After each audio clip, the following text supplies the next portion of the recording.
Picture this, a woman draped in red with hair wild like fire, dancing on the edge of destruction. Her feet thunder against the earth as time itself stops to watch. Her name was Kali, a goddess so fierce that even demons trembled at her laughter. But here's the part most people miss. She wasn't evil. She wasn't chaos. She was a force that destroys anything that blocks truth.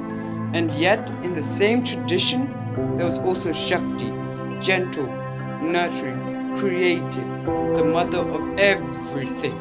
Her presence was soft enough to soothe a child and powerful enough to birth entire universes.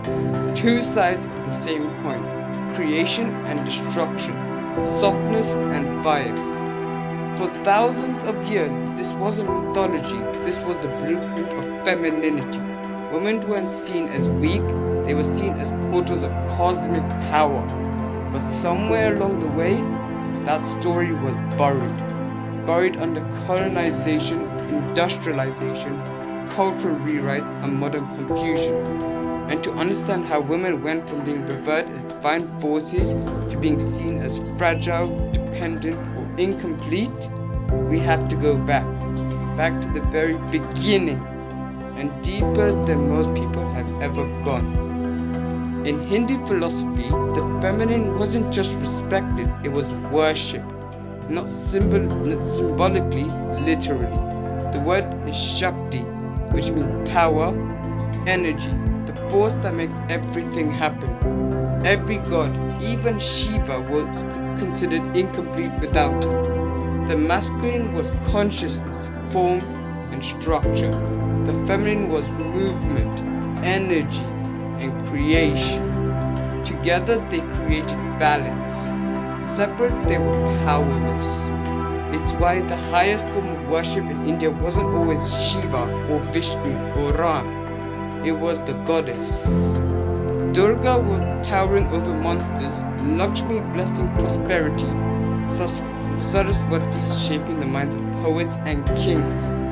And here's what makes Hinduism unique. Other cultures had powerful goddesses too.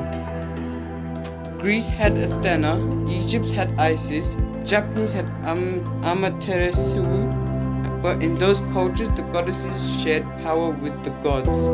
In Hindu thought, the goddess was power itself.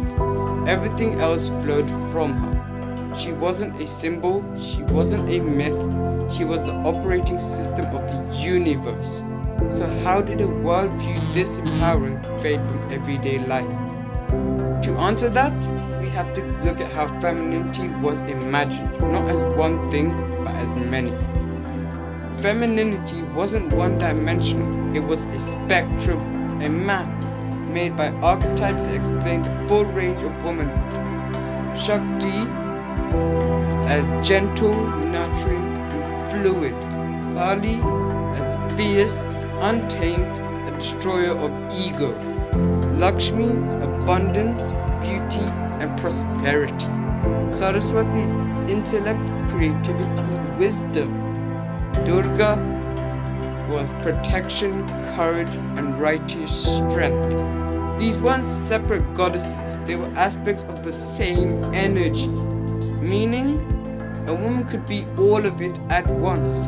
Soft and fierce, compassionate and unstoppable, playful and profound. In modern terms, she wasn't boxed into being a good girl or a boss girl.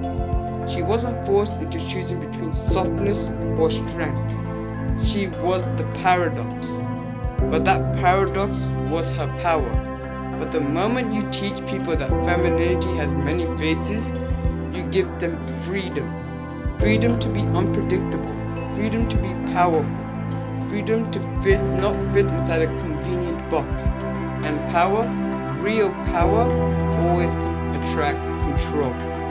And soon, that control would reshape the entire world. Enter colonialism and industrial modernity, two forces that rewired entire civilizations. When the British arrived in India, they didn't just rule politically, they rewrote culture, they rewrote identity, they rewrote femininity. The goddess who once embodied cosmic power became reduced to an exotic idol. Shakti became superstition. Kali became savage. Femininity became something that needed to be civilized. And the same pattern repeated across the world. In Africa, ancient feminine deities were erased. In Europe, goddess traditions were replaced with rigid moral codes. In indigenous cultures, feminine spiritual roles were suppressed. Then came industrialization, the system that valued efficiency, control, uniformity, and predictability, traits that are associated with the masculine, but the feminine, cyclical, intuitive, emotional, creative, didn't fit into the factory mindset. So society rewrote femininity to match the needs of the new world. Shakti became homemaker. Kali became too emotional. Lakshmi became material dowry. Saraswati became quiet obedience. Femininity wasn't just forgotten, it was edited. But power doesn't disappear, it only goes underground. And everything buried eventually pushes its way back up to the surface. And today it's resurfacing in ways people don't recognize. Even if the world pretends it doesn't need femininity, it still relies on it every single day. Intuition, empathy, creativity, emotional intelligence, connection, healing. These are feminine energies. They guide the biggest decisions in business, relationships, art, and leadership, even when no one calls them feminine. Steve Jobs relied on intuition more than data. Artists shape reality through emotion, not logic. Leaders calm nations with empathy before strategy. But here's the catch. When femininity is not consciously honored, it shows up distorted as oversensitivity, manipulation, emotional chaos, or passivity, or the opposite, overcompensation and aggression. Because when power is ignored, it doesn't disappear, it leaks out sideways. So what happens when femininity is no longer buried, but remembered? What happens when the archetypes return? Forgotten femininity doesn't just harm women, it destabilizes everything. Men lose their center, oscillating between dominance and emptiness. Women lose direction, swinging between rebellion and compliance. Relationships lose polarity, feeling flat, confused, or imbalanced. Society loses harmony because half the equation is missing. But Hindu philosophy gives a clear blueprint for correction. Balance returns when the masculine and the feminine reunite. Shiva without Shakti is a corpse. Pure consciousness but no movement. Shakti without Shiva is ungrounded. Pure energy but no direction. Together they form wholeness. Structure with movement. Power with clarity. Fire with purpose.